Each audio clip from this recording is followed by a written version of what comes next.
Ok, ok. Boa sessão para todos. Faz favor, doutora Obrigada. Filipe. Obrigada. Então, boa tarde a todos. Pronto, como vos dizia, de facto, o tema de hoje é um tema que vai ao encontro de. Por um lado, escolhi este tema por ir ao encontro de muitas das perguntas que vocês me vão fazendo e que eu até vou recapitular aqui algumas, porque me parece sempre que as questões de uns podem ter interesse para os outros também. Por outro lado, a escolha do tema também tem a ver com a altura do ano, porque como vocês agora devem estar a começar a preparar os, hum, os mapas de férias e os pedidos de férias dos trabalhadores, pensei que era a melhor altura para nós falarmos sobre estes temas. E vou justamente começar por uma pergunta inicial que me foi feita já por mais do que uma vez, em que nos perguntam se é obrigatório que cada docente apresente a sua proposta por escrito relativamente ao seu período de férias. Ora bem, não é obrigatório na medida em que o que resulta da lei, e já vamos ver adiante, é que as férias são marcadas por acordo entre o trabalhador e o empregador e na falta de acordo, chega-se a acordo, a entidade empregadora tem a possibilidade, ou seja, os colégios têm a possibilidade de marcar as férias dos trabalhadores, desde que seja entre o período que vai de 1 de maio a 31 de outubro. Portanto, não é obrigatório nos termos da lei, mas é obrigatório que haja ali um momento em que, no fundo, o trabalhador expressa quando é que gostava de gozar as suas férias, a entidade empregadora diz-lhe se isso é possível ou não. Quando não há um entendimento possível, prevalece a posição da entidade empregadora, que nesse caso está limitada ao período que vai de 1 de maio a 31 de outubro. E já vamos ver melhor o artigo onde isto aqui está, porque no nosso caso das escolas, no caso dos docentes, em que há um período em que, de facto, eles terão que tirar as suas férias, o máximo que pode existir é dentro do período em que eles são obrigados a tirar as suas férias, poderem ter ali alguma margem de manobra. Depois tenho aqui uma pergunta muito genérica, mas à qual eu vou já responder de seguida, portanto não será aqui, que tem a ver com a contagem dos dias de férias no ano da contratação e no seguinte, e no ano da contratação as férias contam-se 2 dias por cada mês completo de execução do contrato, no ano seguinte poder-se-ão vencer ou não os 22 dias úteis de férias logo no dia 1 de janeiro, não se vencem na medida em que, quando nós não temos a certeza se o contrato vai terminar no ano civil seguinte ao da admissão ou não, as férias ainda continuarão de acordo com a regra da proporcionalidade, mas nós já vamos ver já de seguida isto e inclusive é com o enquadramento legal. No ano do fim do contrato, as férias são, e aqui é muito fácil, proporcionais ao tempo trabalhado no ano de execução do final do contrato. Depois temos aqui, e apareceram-me aqui, foram-me aparecendo aqui nas questões que vocês me mandaram, há algumas questões relacionadas com as baixas médicas, e uma coisa já importante que eu tenho para dizer é as baixas médicas e só as baixas médicas, porque a parentalidade e os acidentes de trabalho não têm a mesma consequência jurídica. Quando as baixas médicas durem por um período superior a 30 dias seguidos, faz com que o contrato suspenda. Ora, o contrato estar suspenso em si pode não ter efeito nenhum nas férias. Só tem efeito nas férias quando a suspensão do contrato começa num ano e transita para o ano civil seguinte, por forma a que o trabalhador não se encontre ao serviço no dia 1 de janeiro de um determinado ano.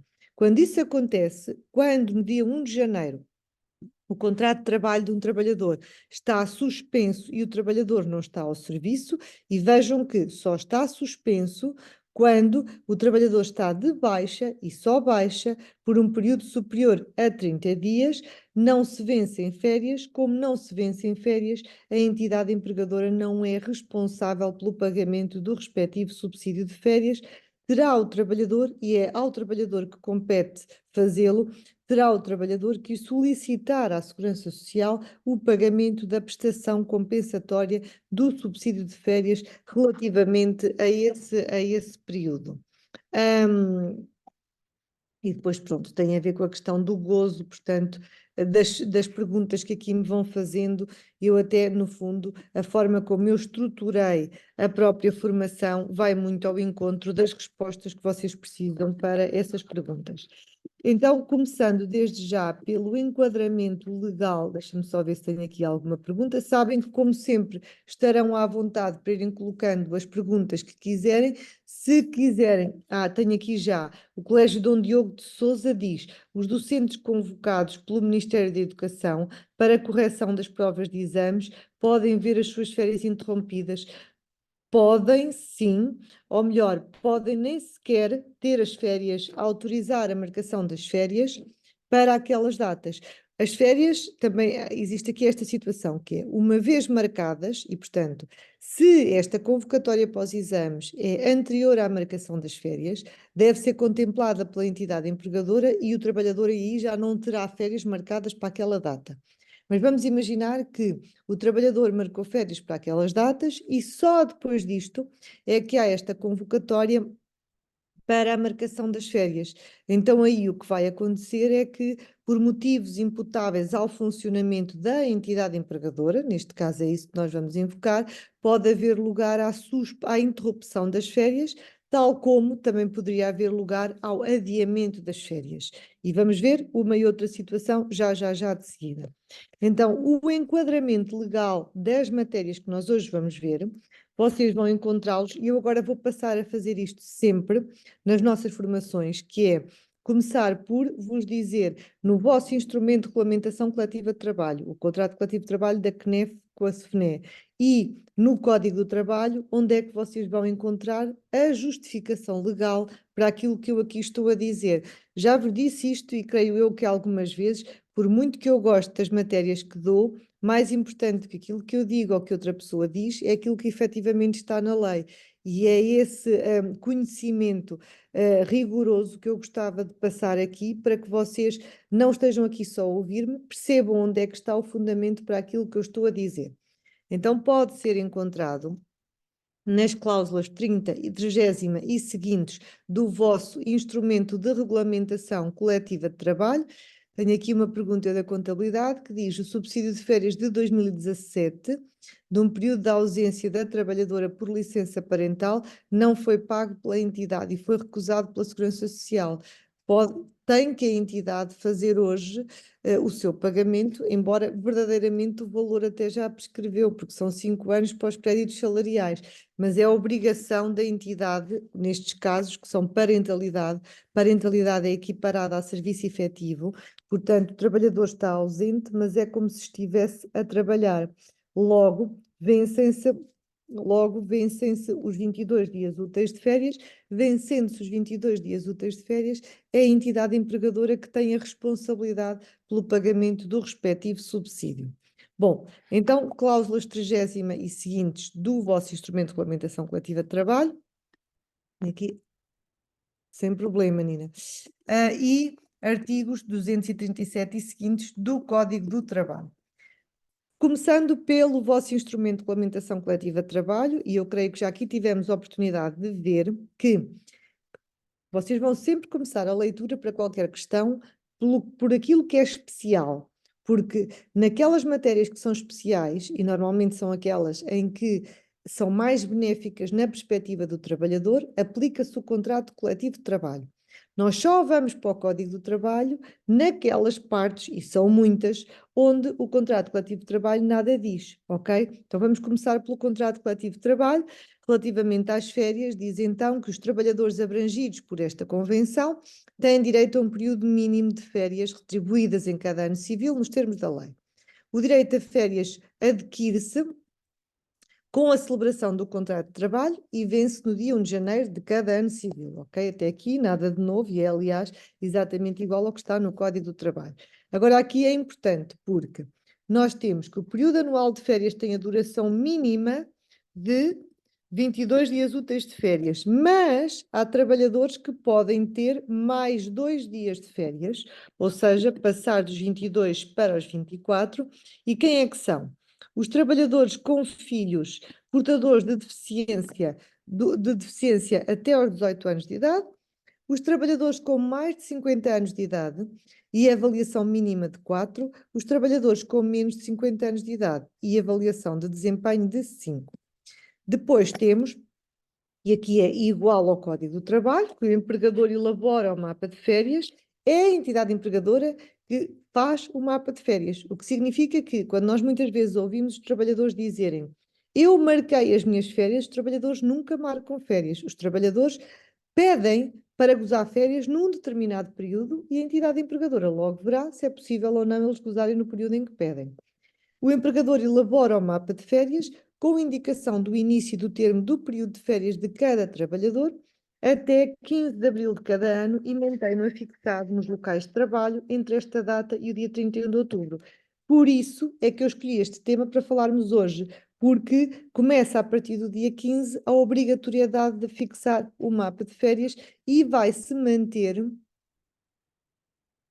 Não, baixa por gravidez de risco é parentalidade. Portanto, nas férias é equiparado a serviço efetivo. O empregador elabora o mapa de férias, então com a indicação do início e do termo dos períodos de férias e afixa-o a partir do dia 15 de abril e mantém-no fixado até ao dia 31 de outubro. Então, isto significa que os trabalhadores não podem tirar férias antes do dia 15 de abril? Não, não significa nada disso. Podem perfeitamente tirar férias antes do dia 15 de abril. Não estão, ainda o mapa fixado nessa altura, mas elas já estão marcadas e já há um registro da sua marcação. Também gostava aqui de vos dizer que, uma vez marcado o mapa de férias, elaborado o mapa de férias e fixado, às vezes há alterações ao período de férias, às vezes relacionadas com a entidade empregadora, outras vezes relacionadas com o trabalhador, por exemplo, ficou doente durante as suas férias. Então aqui o que eu vos aconselho é a fazerem sempre, a terem uma capinha com todas as alterações ao período de férias que ocorreram já depois do mapa estar afixado, porque quando há uma inspeção da ACT, é muito frequente eles olharem para os trabalhadores, irem ao mapa de férias e encontrarem aqueles trabalhadores que, de acordo com o mapa, até deviam estar de férias, mas que por acaso estão a trabalhar naquela altura. Portanto, é preciso termos aqui algum cuidado. O período de férias dos trabalhadores deverá ser estabelecido de comum acordo entre o trabalhador e a entidade empregadora. Estão a ver que o que a lei diz é que deve haver acordo, mas também diz logo que, na falta de acordo, compete à entidade patronal fixar as férias entre 1 de maio e 31 de outubro, assim como nos períodos de interrupção letiva das atividades letivas. Os trabalhadores sindicalizados num dos sindicatos contratantes da presente convenção poderão escolher anualmente com preferência sobre os demais entre 5 a 10 dias para o gozo das suas férias. Portanto, só os trabalhadores sindicalizados é que têm esta hipótese de escolher entre 5 a 10 dias de férias. Os outros trabalhadores sugerem à entidade empregadora e vão tentar, por acordo, marcar as férias do trabalhador. Quando a lei diz, quando é necessário que eles sugiram para a gente tentar ver se há ou não acordo, a lei não é específica a dizer que o trabalhador docente, como é o caso que me perguntaram, tem que marcar anualmente as suas férias, mas se o trabalhador não tem um documento onde expressa a sua vontade relativamente aos seus períodos de férias, como é que nós provamos que tentámos chegar a acordo com eles e que o trabalhador entendia ou pretendia gozar férias numa determinada altura? Estão a ver? É por causa disso que me parece que é importante haver sempre um documento em que os trabalhadores expressam quando é que gostavam de gozar férias. Depois temos um artigo específico que não está no Código do Trabalho, que é o direito a férias dos trabalhadores contratados a termo. O que está no Código do Trabalho é um bocadinho diferente, que é o direito a férias nos contratos com uma duração inferior a 6 meses.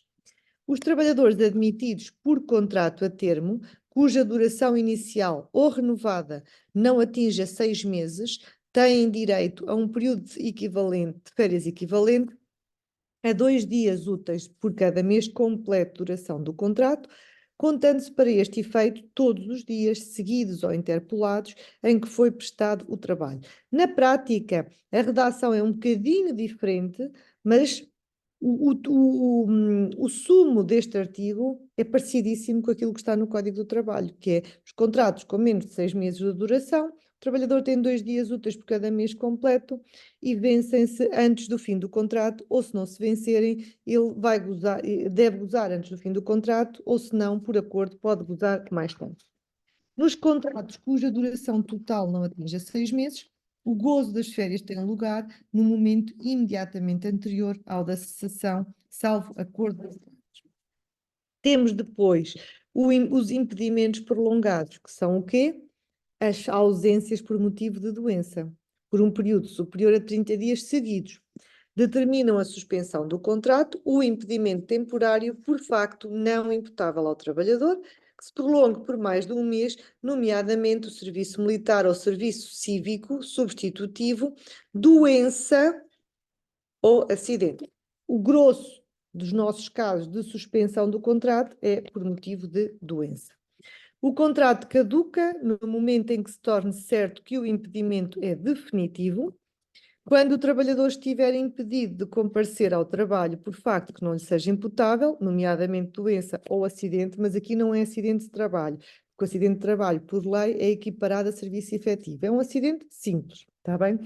Manterá o direito ao emprego, à categoria, à antiguidade e demais regalias que por esta convenção ou por iniciativa da entidade patronal lhe estavam a ser atribuídas, mas cessam os direitos e os deveres das partes na medida em que pressuponham efetiva prestação de trabalho. Ora, como o direito ao pagamento, quer da remuneração, quer dos subsídios, é devido pela entidade empregadora em virtude do trabalhador estar a trabalhar, e como isso não acontece, cessa esse direito então.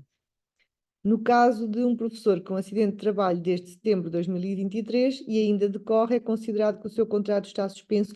Não, doutora Alexandra, precisamente por isto, porque não é acidente. A suspensão é só para as situações de prestação de serviço militar, serviço cívico, doença ou acidente, mas não acidente de trabalho. Acidente de trabalho, como o trabalhador está ao nosso serviço, a lei equipara por lei a prestação de serviço efetivo. Já tínhamos visto este, ok. Férias e impedimentos prolongados. Reparem aquilo que eu vos disse há pouco. O impedimento prolongado só por si não tem efeito nenhum nas férias. Terá algum efeito nas férias quando transita de um ano para o outro. No ano da suspensão do contrato de trabalho, por impedimento prolongado respeitante ao trabalhador, se verificar a impossibilidade total ou parcial do gozo do direito a férias já vencido, vamos imaginar que o contrato fica suspenso em março, mas o trabalhador venceram-se 22 dias úteis de férias e se calhar no dia 1 de janeiro, e se calhar já não as vai conseguir gozar, então o que acontece é que o trabalhador adquire o direito à retribuição correspondente ao período de férias não gozado e respectivo subsídio. No ano da cessação do impedimento prolongado, o trabalhador tem direito às férias nos mesmos termos previstos para o ano de admissão, ou seja, 2 dias por cada mês completo de execução do contrato. Se, entretanto, sobrevier o termo do ano civil, antes de decorridos 6 meses, sobre a cessação do impedimento prolongado, ou antes de gozar do direito a férias, pode o trabalhador usufruí-lo até 30 de abril do ano civil subsequente.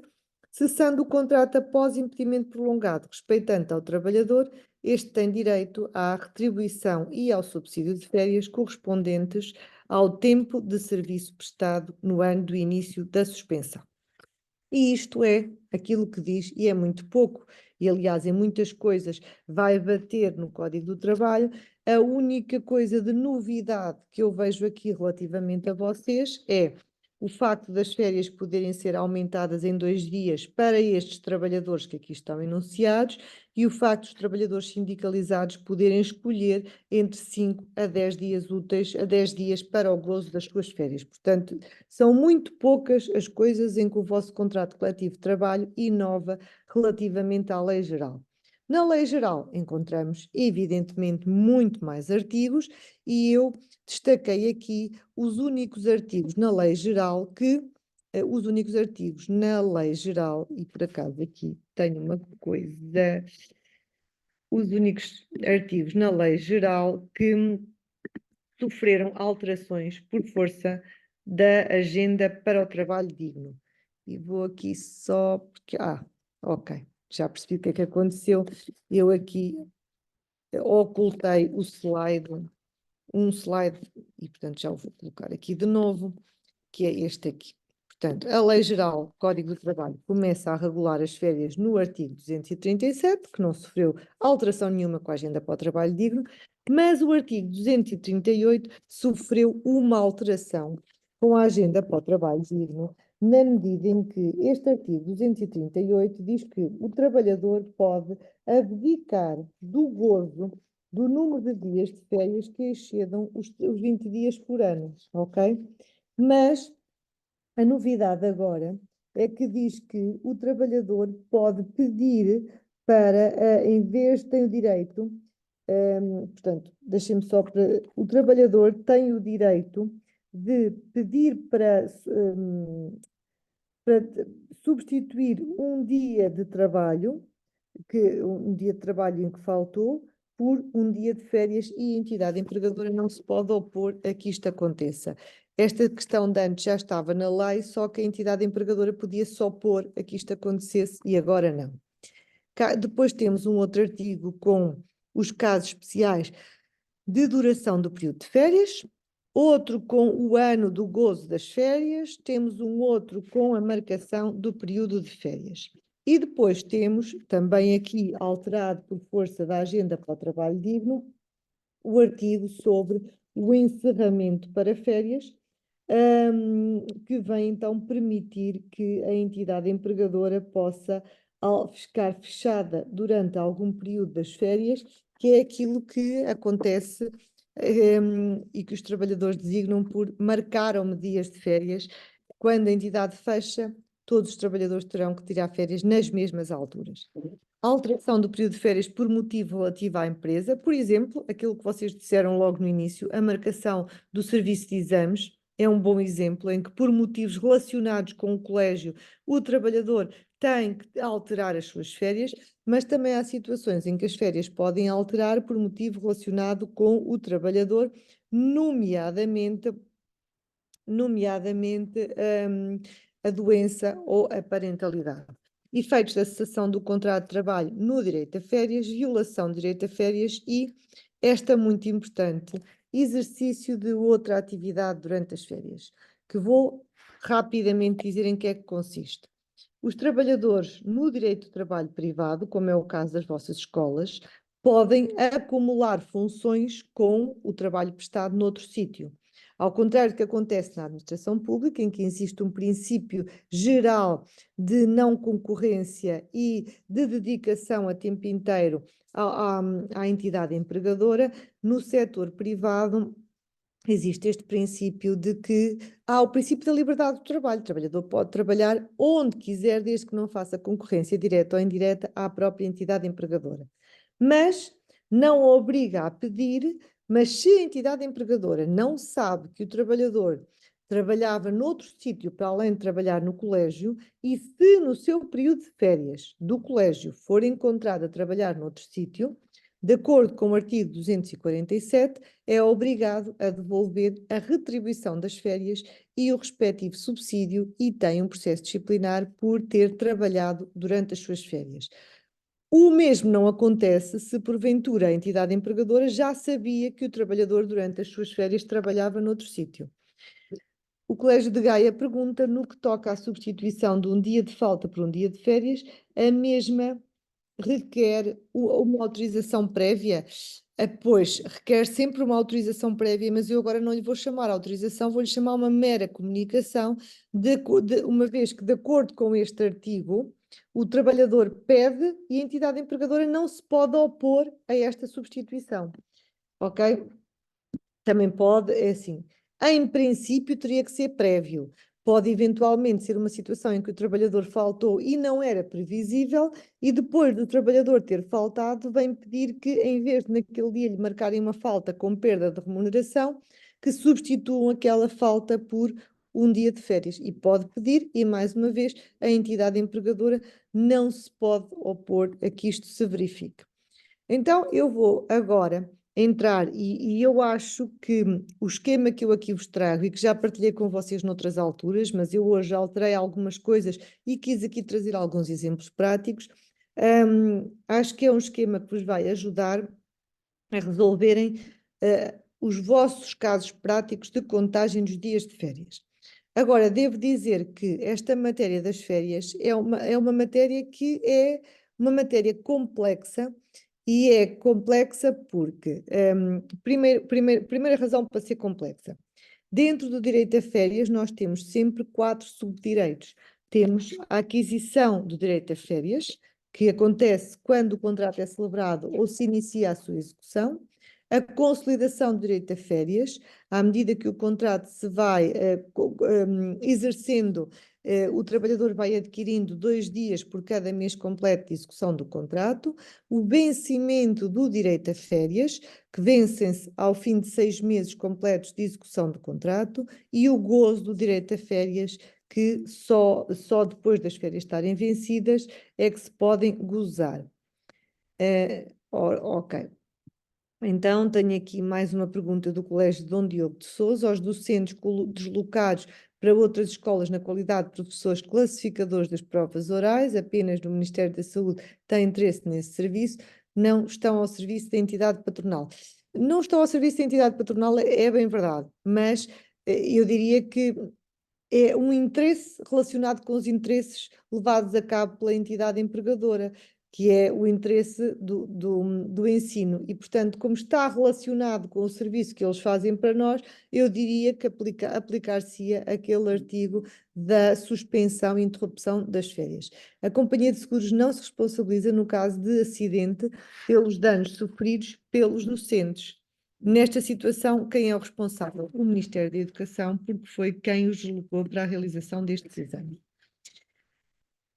4 subdireitos distintos, então, que ocorrem em momentos diferentes. Outra razão para o regime das férias ser complicado é que é possível encontrar 5 situações diferentes do direito. Pois, se o Ministério não assume a responsabilidade, para mim, seria o Ministério que teria que assumir a responsabilidade. Não sendo, claramente, que não é da entidade empregadora, porque, quer dizer, o Ministério pode não assumir a responsabilidade, mas em tribunal, em última análise, tem que assumir, porque se é ele que desloca, se é ele que notifica, é ele que tem que assumir a responsabilidade, porque o trabalhador vai, a mando de uma ordem sua, exercer uma determinada tarefa. Garantidamente que a responsabilidade não pode ser do trabalhador, porque não vai porque quer e não está no âmbito da sua atividade, da sua vida privada, nem pode ser das escolas, porque não foram vocês que determinaram esta deslocação. Vamos então prosseguir. 5 regimes distintos. Temos o regime regra do direito a férias de todos os trabalhadores cujo contrato já dure há mais de um ano. É muito, muito, muito, muito simples. No dia 1 de janeiro vencem-se 22 dias úteis de férias, ou, no caso daqueles trabalhadores que, nos termos daquela vossa primeira cláusula, podem ter mais 2 dias, vencem-se 24 dias úteis de férias, relativos sempre ao trabalho prestado no ano anterior. E esta é uma questão que eu gostava de deixar aqui muito clara, é que as férias são sempre relativas ao trabalho prestado no ano anterior. Depois temos os trabalhadores com vínculo contratual inferior a 6 meses, também muito simples, porque são 2 dias por cada mês completo de execução do contrato. O facto de ser um contrato inferior a 6 meses significa que não chegam sequer a decorrer os 6 meses obrigatórios para que as férias se vencem. E, portanto, o legislador o que vai fazer é, ficticiamente, antecipa o vencimento das férias ao dizer que os trabalhadores podem ou gozam as férias imediatamente antes do fim do contrato, ou então não gozam as férias antes do fim do contrato e depois elas são pagas a quando do fecho das contas. Depois temos as férias no ano da contratação e no ano seguinte. E agora aqui é que já nos podem aparecer assim algumas questões mais complexas, na medida em que questões um bocadinho mais complexas, na medida em que, se o contrato começa num ano e termina no seguinte, por força do artigo 245, número 3, as férias não podem exceder a proporcionalidade à duração total do contrato. Se o contrato começa num ano e não termina no ano a seguir, no ano em que o trabalhador é contratado, tem direito a 2 dias por cada mês completo de execução do contrato, no ano seguinte tem direito a 22 dias e no dia 1 de janeiro do outro ano terá direito a 22 dias relativamente ao trabalho prestado no ano anterior. Direito a férias no ano da cessação do impedimento prolongado iniciado em ano anterior, o trabalhador vai começar a ter férias como se tivesse sido acabado de contratar, ou seja, de acordo com a regra dos 2 dias por cada mês completo de execução do contrato. E o direito a férias no ano da cessação do contrato, que são, aqui é muito claro, proporcional ao tempo de execução do contrato. Vejamos então o enquadramento legal de todas estas questões. O trabalhador tem direito a um período mínimo de 22 dias úteis de férias, pode ser superior nos seguintes casos: se o trabalhador for abrangido por um instrumento de regulamentação coletiva de trabalho que preveja tal majoração. Ora, é o que acontece, e eu até vou aqui sublinhar isto e passar isto para aqui, é o que acontece no vosso caso. E, portanto, até vou aqui, para a vossa simplificação, vou colocar aqui a cláusula que vos dá direito a os tais 2 dias. Ok, e pronto. Já ficam aqui com a vossa cláusula específica. Além disso, em que outras situações é que os trabalhadores podem ter mais do que apenas 22 dias úteis de férias? Por exemplo, no caso de adesão ao banco de horas, que tenha sido compensado mediante a concessão de dias de férias, muito honestamente não conheço nenhuma situação em que o banco de horas seja compensado com a atribuição de dias de férias. Eu não conheço, mas não quer dizer que elas não existem e a lei permite que isto exista. Na eventualidade do trabalhador estudante optar por gozar os dias da véspera de exame a que tem direito, juntamente com o período de férias. O trabalhador estudante tem direito a faltar na véspera e no dia do exame. Se em vez de faltar na véspera do exame, faltar só no dia e guardar até ao máximo de 3 dias de vésperas de exames, depois pode juntá-las com o período de férias. Direito a férias dos trabalhadores cujo contrato já dure há mais de 12 meses, vence sempre no dia 1 de janeiro e reporta-se ao trabalho prestado no ano civil anterior. É por isso requisito do vencimento deste direito a férias que os trabalhadores se encontrem ao serviço no dia 1 de janeiro do ano civil seguinte àquele a que se reportam as férias. Depois temos as férias dos trabalhadores com contratos de duração inferior a 6 meses. Muito, muito simples. A vossa cláusula aqui até vai muito parecida. A redação é diferente, mas na prática acontece exatamente o mesmo que aqui neste artigo do Código do Trabalho. 2 dias úteis de férias por cada mês completo de duração do contrato, contando-se para o efeito todos os dias seguidos ou interpolados da prestação de trabalho. As férias devem ser gozadas no momento imediatamente anterior ao da cessação, salvo acordo das partes. Depois temos as férias no ano da contratação. Também simples. Direito a férias no ano da contratação dos trabalhadores cujo contrato tenha uma duração superior a 6 meses. Aqui interessa dizer uma coisa, que é, o legislador não distingue, no regime das férias, não distingue se são férias para contratos a termo ou para contratos sem termo. Não interessa. A modalidade do contrato é completamente irrelevante para efeitos de férias. Para efeitos de férias, aquilo que é relevante é o momento do início e o momento do fim do contrato e o momento em que nós estamos atualmente. Está bem? Portanto, temos sempre que ver quando é que o contrato termina. Temos que ver se o contrato, quando é que o contrato inicia, desculpem, se porventura termina ou não no ano a seguir ao ano de admissão, e aí já sabemos que vamos ter que aplicar a regra da proporcionalidade, e depois temos que ver a cessação do contrato. É isto que nós precisamos de ver. Por isso, olha, vou-vos dar um exemplo. Tenho sempre, e isto é, a matéria das férias é sempre, sempre, sempre uma das matérias que mais questões levantam a nível laboral. Eu tenho sempre muitos clientes, todos os anos, que me mandam uma lista de trabalhadores que foram contratados nesse ano ou no ano anterior para saberem quantos dias de férias é que têm. E eu digo sempre para só me mandarem a lista a partir do dia 1 de janeiro. E porquê? Porque se o contrato terminar no ano a seguir ao ano de admissão, isso pode fazer a diferença. Vamos imaginar que um trabalhador iniciou funções em 2022. Se me mandassem a lista deste trabalhador em 2023 e o contrato terminasse em 2023, eu tinha que aplicar a regra da proporcionalidade. Se o contrato deste trabalhador terminar em 2024 ou depois de 2024, além dos 22 dias que ele ganhou em 2023, eu tenho sempre que contabilizar 22 dias no dia 1 de janeiro de 2024. Portanto, é este o alerta que eu agora tenho para vos fazer. No caso dos contratos superiores a 6 meses, e volto a dizer, o legislador não distingue se são contratos a termo ou contratos sem termo, diz só isto, contratos superiores a 6 meses, podemos ter duas situações. Contratos com uma duração que não ultrapasse os 12 meses e que cessem no ano seguinte ao da admissão, contratos que ultrapassem os limites anteriormente referidos e aí já não se aplica esta regra da proporcionalidade.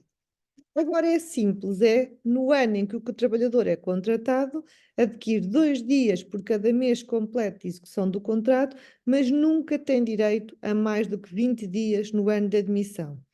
O que significa na prática que um trabalhador contratado a 2 de janeiro, a 1 de fevereiro ou 1 de março tem sempre o mesmo número de dias de férias, que são 20, que é o máximo que pode ter direito no ano da contratação. Estas férias, tenho aqui uma pergunta, o contrato de um ano letivo de 1 de setembro de um ano a 31 de julho do ano seguinte, qual o número de férias? Proporcional ao tempo de execução do contrato. Ora, neste caso estamos a falar de um contrato, não é bem de um ano, porque vocês, se é de 1 de setembro a 31 de julho, é de 11 meses. Se é de 11 meses, têm que fazer uma regra de 3 simples, que é, se por 12 meses do contrato o trabalhador tem direito a 22 dias úteis de férias, por 11 meses o trabalhador... então pronto, tem direito a 22 dias úteis de férias. Porquê? É o artigo 245, número 3. Como o contrato começa no ano e termina no ano civil seguinte, não se vencem os 22 dias úteis de férias no dia 1 de janeiro. Vencimento e gozo das férias no ano da contratação. No ano de admissão, havia em determinada altura na lei, uma diferença e uma distinção entre as férias, uma distinção entre os contratos celebrados no primeiro semestre e os contratos celebrados no segundo semestre. Agora já não há na prática esta diferença escrita na lei, o que nós temos agora é que, na prática, um contrato que iniciou no primeiro semestre, o trabalhador esse ano ainda consegue usar férias. Um contrato que começou só no segundo semestre, as férias que ele foi adquirindo nesse ano já só se vencem passados 6 meses, ou seja, no ano civil seguinte. No ano de admissão, o trabalhador tem direito a gozar as férias após 6 meses completos de execução do contrato. Se o contrato iniciar ainda no primeiro semestre, o período de espera de 6 meses ocorrerá ainda no ano da contratação e o trabalhador poderá gozar as suas férias nesse mesmo ano. Se o contrato iniciar no segundo semestre, o período de espera de 6 meses só se completará no ano seguinte ao ano da contratação, sendo que o trabalhador poderá gozar as suas férias até 30 de junho, em acumulação com as férias vencidas, entretanto, a 1 de janeiro. Outra regra muito especial e que eu sei que há muitas confusões com esta norma e por isso é que eu gostava aqui de perder um bocadinho de tempo com ela. A lei diz que da acumulação das férias adquiridas no ano da contratação com as vencidas no ano seguinte, não pode resultar o gozo de um período superior a 30 dias. Para efeitos de gozo, não quer dizer que o trabalhador não tenha direito a mais do que 20, a mais do que 30. Mas imaginar um trabalhador que foi contratado a 1 de março de 2022. Entretanto, não tirou férias nenhumas em 2022. Em 2023 esteve ao serviço até ao final do ano e aqueles 20 dias somam-se com os 22 dias que ele vai adquirir até ao final do ano de 2023. Ele tem 42 dias úteis de férias. Este artigo não vai dizer que ele de 42 passa para 30. Este artigo só vai dizer é que ele tem direito a 42, mas só pode gozar 30. É o que este artigo nos vai dizer. E esta regra é só no ano civil seguinte ao ano de admissão. Vejam que são tantas as situações em que me dizem assim: mas o trabalhador não pode gozar mais do que 30 dias. Não. Esta regra dos 30 dias é apenas e só para o ano a seguir ao ano de admissão. E vejam que o próprio artigo 239 é claríssimo na sua epígrafe, porque diz assim: casos especiais de duração do período de férias. Se é especial, não é o geral, não é a regra. Contratos com uma duração inferior ou igual a 12 meses e contratos que cessam no ano civil subsequente ao da admissão. O direito a férias do trabalhador é proporcional ao tempo de trabalho, não se vencendo o período de 22 dias de férias no dia 1 de janeiro do ano civil seguinte ao ano da contratação. É isto que está no artigo 245, número 3, efeitos da cessação do contrato de trabalho no direito a férias. Muito, muito, muito importante. Contratos com uma duração superior a 12 meses. O trabalhador aí já é diferente, tem direito a 2 dias por cada mês completo no ano da contratação, mas estes dias só se vão vencer ao fim de 6 meses do contrato.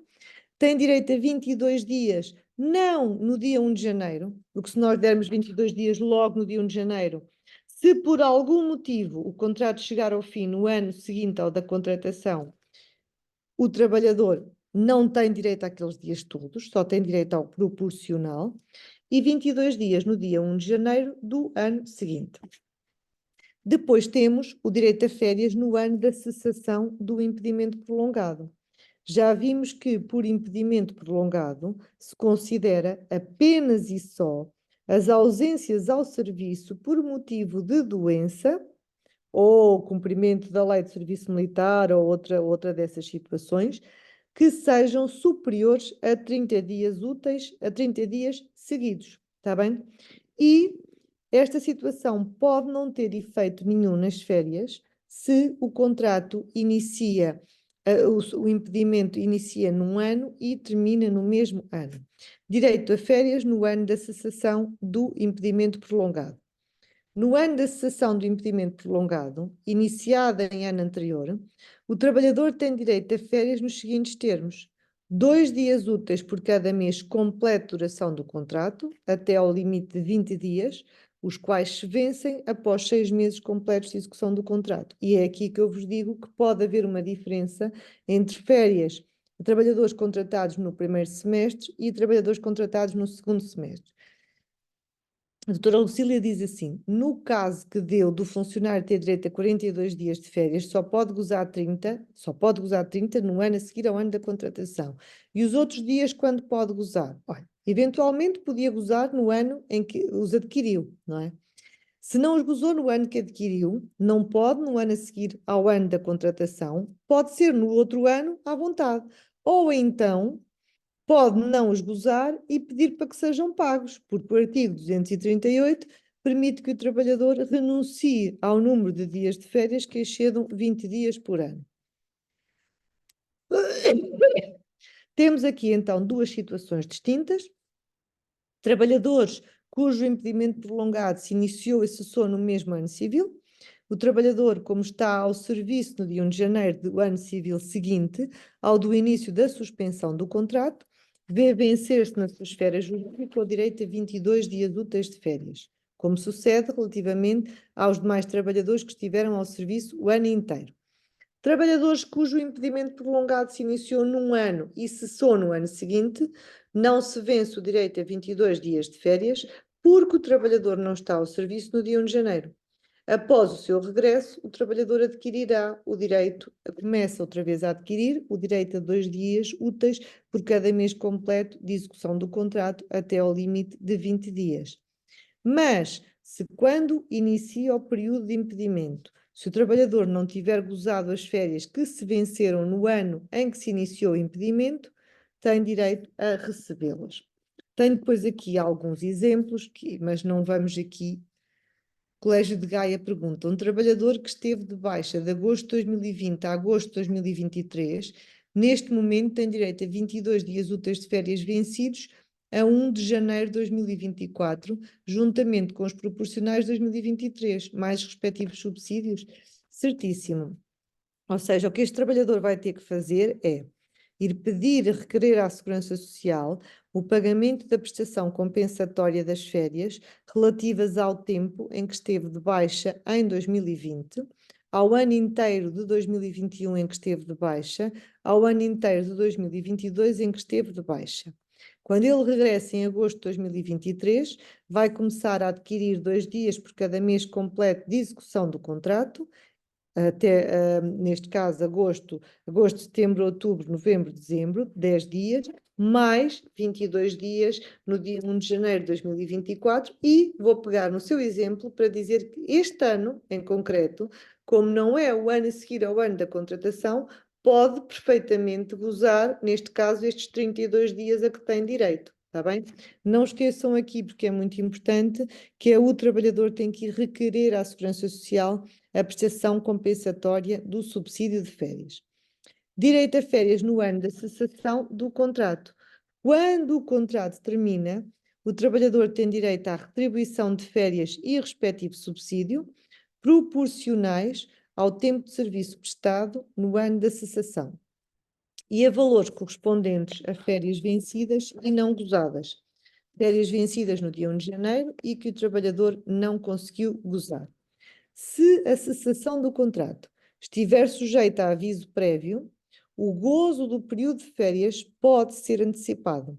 Ou seja, as férias só se podem gozar depois de vencidas, se já se venceram férias e o trabalhador ou a entidade empregadora terminam o contrato, mas durante aquele prazo de aviso prévio, em vez do trabalhador estar a vir a trabalhar, mas depois termos que pagar o não gozo daquelas férias, o trabalhador pode gozar as férias, mas só, e atenção, as férias que já estão vencidas, não aquelas que se adquiriram no ano da cessação do contrato. O mapa de férias tem que estar, então, afixado a 15 de abril de cada ano. Por isso, e manter-se afixado até 31 de outubro. O direito a férias é inalienável e absoluto. O trabalhador não pode ceder ou abdicar de direito a qualquer título, nem pode trabalhar remuneradamente durante as suas férias e, mesmo que seja para outra entidade, tem que dar conhecimento à respectiva entidade empregadora, porque senão é obrigado a devolver o pagamento da retribuição das férias e do subsídio de férias. Eu tenho aqui vários casos práticos para depois vocês poderem analisar, mas vamos ter que saltar um bocadinho com aqui a marcação das férias, que é este mito que tantos trabalhadores, tantos e tantas entidades empregadoras acham que o trabalhador escolhe metade do seu período de férias e a entidade empregadora escolhe a outra metade. Não é verdade. Isto é um completo mito, porque as férias são marcadas por acordo e, quando não há acordo, prevalece a posição da entidade empregadora. Direitos e deveres do trabalhador na marcação das férias.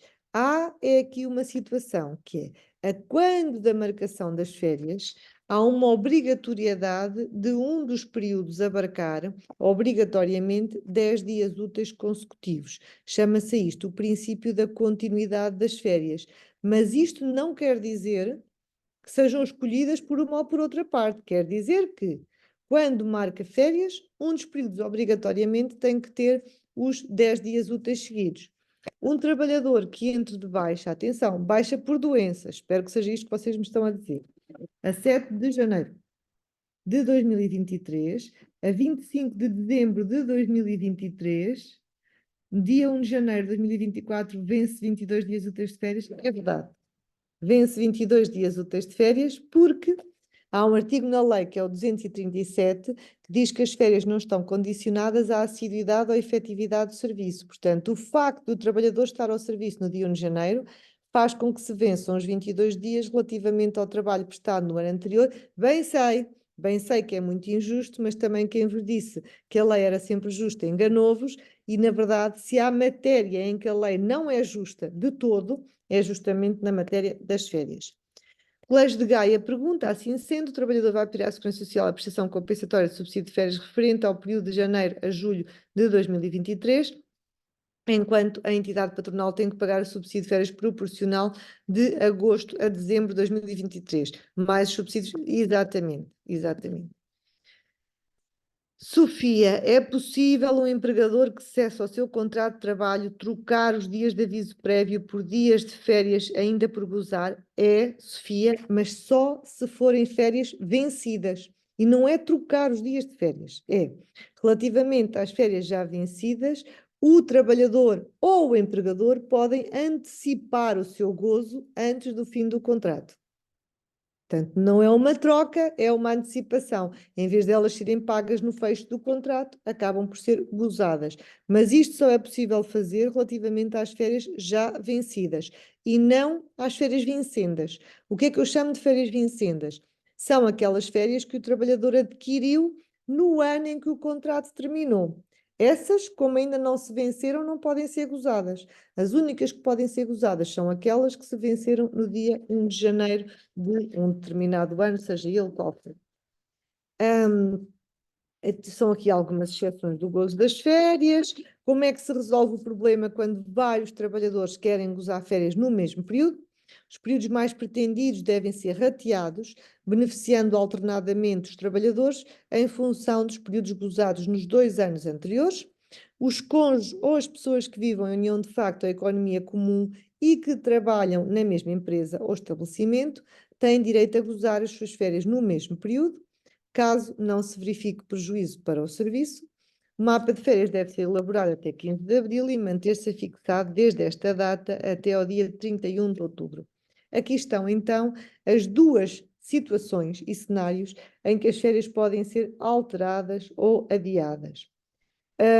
Por motivo imputável ao empregador, exigências imperiosas do funcionamento da empresa, e eu admito aqui que uma convocatória para exames, apesar de não ser feita pela escola, de ser da parte do Ministério da Educação, tenha aqui a força de ser uma exigência imperiosa, portanto, para mim, colocaria aqui nesta situação. O trabalhador, neste caso, em que as férias já estavam marcadas para uma determinada data e, entretanto, são alteradas por uma razão que ele não tem mão nisto, ou seja, não depende de si. Neste caso, o trabalhador terá direito a uma indemnização pelos prejuízos sofridos por deixar de gozar as férias naquele período e ainda tem direito a que a interrupção das suas férias deve permitir o gozo de pelo menos metade do período de férias a que o trabalhador tem direito. Também podem ser alteradas por motivo imputável ao trabalhador, nomeadamente doença. O gozo das férias não se inicia ou suspende enquanto o trabalhador esteja impedido de as gozar. Se for total ou parcialmente impossível gozar as férias, o trabalhador tem direito à retribuição correspondente aos dias não gozados ou ao gozo dos mesmos até ao dia 30 de abril do ano seguinte. A lei diz designadamente doença ou impedimentos que não sejam imputáveis ao trabalhador. Uma vez alterado o período de férias por motivo não imputável ao trabalhador, este depois tem o direito de remarcar, obviamente, os dias que deixou de gozar entretanto. Este é o outro artigo que foi também alterado com a Agenda para o Trabalho Digno e que prevê, que é o artigo 242, que prevê a possibilidade de encerramento da empresa total ou parcialmente nos seguintes períodos, entre 1 de maio e 31, falta-me aqui de outubro, durante os 5 dias consecutivos na época das férias escolares do Natal e nos dias úteis entre um feriado e o fim de semana, as chamadas pontes.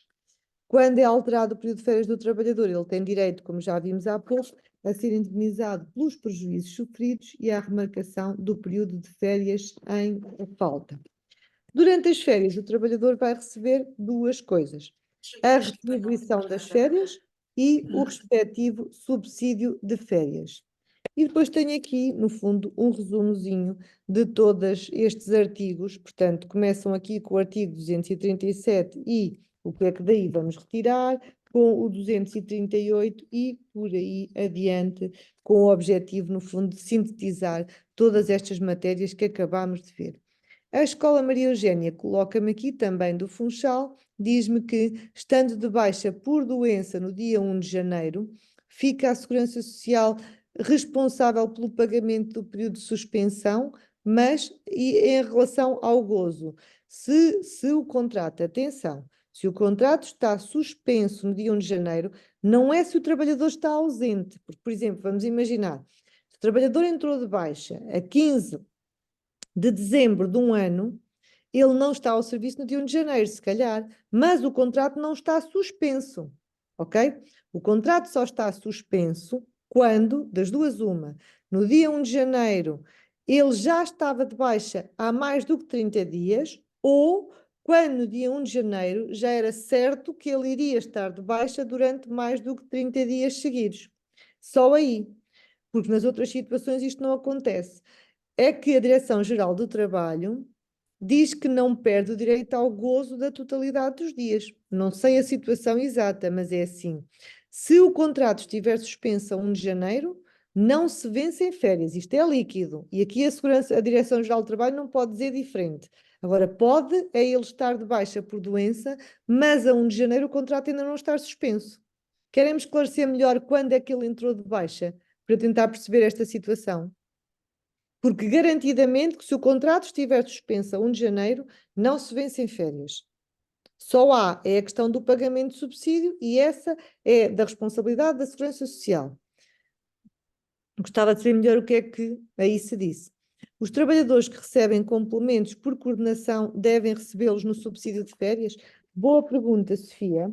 E nada melhor do que ir aqui ao artigo 264, que diz assim: a retribuição do período de férias corresponde à que o trabalhador receberia se estivesse em serviço efetivo. Portanto, se em serviço efetivo recebia o subsídio de coordenação, também o tem que receber na retribuição das férias. Além desta retribuição, o trabalhador tem direito a subsídio de férias, compreendendo a retribuição base e outras prestações retributivas que sejam contrapartida do modo específico de execução do contrato. Portanto, também aí entra o subsídio de coordenação. Há mais de 30 dias a 1 de janeiro? Então acho muito estranho, muito estranho. Entrou de baixa há mais de 30 dias a 1 de janeiro. Então é muito estranho, porque aí o contrato está suspenso, a lei é claríssima. Nem sei mesmo onde é que a Direção-Geral do Trabalho vai buscar tal ideia. Porque aqui, então vou-lhe só dizer o fundamento legal para isto, que isto é um disparate tremendo. E é baixa por doença ou parentalidade? Se for parentalidade, é equiparado a serviço efetivo. Se for doença, não. Esclareça-me só, se é mesmo doença e se a 1 de janeiro já estava ausente, há mais de 30 dias. Pronto. Porque se a 1 de janeiro, se for doença, e se a 1 de janeiro já estivesse ausente há mais do que 30 dias, é garantido que não há direito a férias, não se vencem férias. Ele não estava ao serviço a 1 de janeiro. É clarinho, olha. O trabalhador tem direito em cada ano civil a um período de férias retribuídas que se vence a 1 de janeiro. Clarinho, clarinho. Não está ao serviço, nem está ausente com uma ausência equiparada a serviço efetivo, portanto, não se vencem. E depois ainda tem aqui o artigo 239, que é super claro também, que diz que, ok, no ano da cessação do impedimento prolongado iniciado em ano anterior, portanto, quando transita de um ano para o outro, o trabalhador tem direito às férias nos termos do número 1 e do número 2, ou seja, 2 dias por cada mês quando regressa ao serviço. Na situação específica não posso... pronto. É que se fosse parentalidade, tudo aquilo que eu tive a dizer até agora não vale, que é equiparado a serviço efetivo. Temos um funcionário que entrou de baixa em abril de 2023 e regressou no dia 14 de fevereiro. Quantos dias tem direito a férias?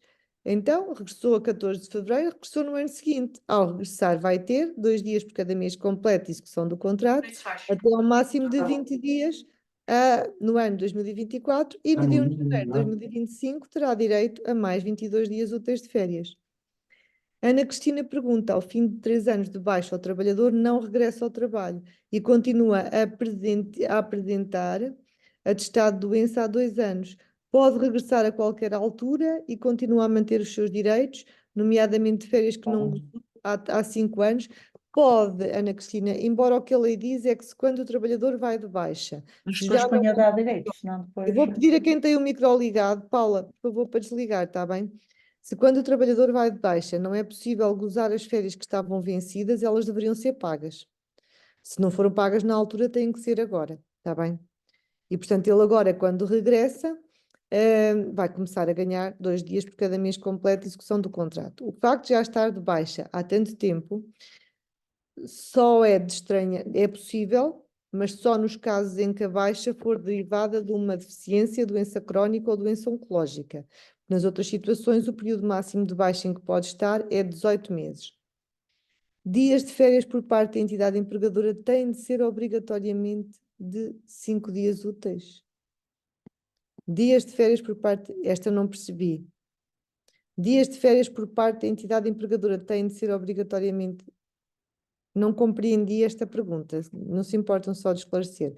Quantos dias por lei têm de ser em dias de férias? 10 dias úteis. A lei é muito, muito, muito clara. A quando da marcação das férias tem que haver um período mínimo de 10 dias úteis seguidos e isso está no artigo 245, número 8. 245, número 8. 10 dias úteis seguidos. Há dias marcados pela entidade empregadora? Todos. As férias são marcadas por acordo. Quando não há acordo, prevalece a posição da entidade empregadora, relativamente a todos os dias de férias. Claro que se nós conseguirmos ir ao encontro daquilo que são as preferências manifestadas pelos trabalhadores, excelente, mas não há uma divisão do número de dias de férias que um pode e o outro pode marcar, está bem? Ora bem, já passa um bocadinho das 5, pelo que Sim. queria perguntar se há alguma dúvida que me queiram colocar. Como sempre, terão direito ao PowerPoint. No PowerPoint eu acrescentei uma série de casos práticos que eu creio que depois podem vos dar aqui alguma ajuda para esclarecer. Alguns deles até se calhar podem ser muito parecidos com as questões, e são parecidos com algumas das questões que vocês me colocam. Portanto, podem dar aqui esse jeito. Mais alguma questão? Olá, irmã Domingas! Eu já tinha andado a ver se encontrava. Estou aqui, porque perdi um pouco, não sei se vamos ter direito à gravação, se não, mas perdemos um Vamos. pouco. Gostaria. Vamos, como sempre, a APEC faz o trabalho muito bem Olha, feito. Gravação e Doutora Filipa, e PowerPoint a e irmã tudo. Domingas apareceu porque eu convidei-a para ela fazer a oração final Eu desta não diga isso. sessão. Francamente, eu vinha por Bom! meio de um lado sem espírito, e agora É vamos. verdade, é verdade. E Bom! antes da oração final, agradecer à doutora Filipa mais esta excelente lição. Hoje batemos o recorde em tudo, em participação e em número de dúvidas também, imensas Pois foi, dúvidas. mas eu sabia, só tenho aqui mais uma e já agora vou responder. Em relação ao horário de trabalho dos funcionários, podem trabalhar mais do que 5 horas seguidas, mesmo sendo pedido do trabalhador, só podem se tiverem um horário diário superior a 10 horas. Nas outras situações, mesmo a pedido do trabalhador, não podem, está bem? Porque o direito ao descanso é um direito indisponível, o que significa que o trabalhador não pode abdicar do direito ao descanso que a lei lhe confere, está bem? Foi só para aproveitar e para ficar essa também respondida. Também podem pôr questões diretamente à doutora Filipa, que ela deixa sempre Sim, o endereço eletrónico, nós também já o facultamos. E pronto, como já são 17 horas e 8 temos aqui um minutos, pedido. Podia fazer uma sessão de esclarecimentos sobre os vários tipos de horários. Fica já marcado esse tema para a próxima vez, não é? sim, Eu estou sempre a sugerir-vos, eu e o engenheiro Jorge Cotovil andamos sempre aqui a pensar nos temas que podemos ter. Portanto, se vocês já sugerem, para nós tanto melhor, não é? Eu vou já colocar aqui o tema dos horários. Ok. sim, sim. E já Irmã agora, Domingas, não se vai embora. e já agora, aos Vou outros embora. todos, aos outros participantes, fica o repto mais uma vez.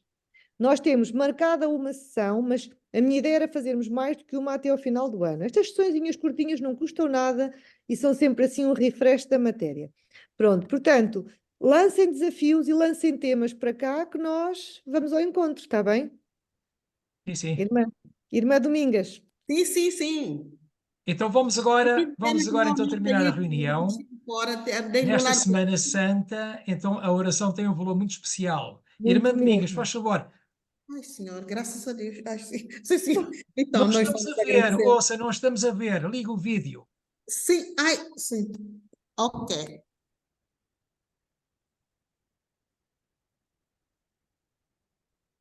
Ai, Continuamos a não vê-la. já voltou aqui, é por coisa que o rato está aqui um pouco sensível, mas não faz mal.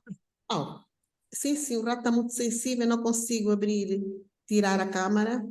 Oh, não sei o que é que se passou, como eu disse, está quase.